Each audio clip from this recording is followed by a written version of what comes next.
Aksi seorang maling bebek tertangkap kamera CCTV. Videonya pun ramai beredar di media sosial. Salah satunya diunggah oleh akun Instagram @terang_media pada Jumat 26 November 2021.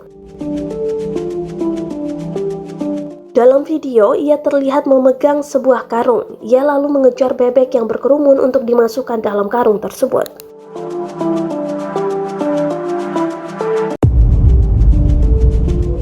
Puluhan bebek pun seakan ketakutan dan berlari pada arah yang berlawanan dengan si maling. Meski demikian, si maling tersebut berhasil menangkap hingga 31 ekor bebek dan dimasukkan ke dalam karungnya.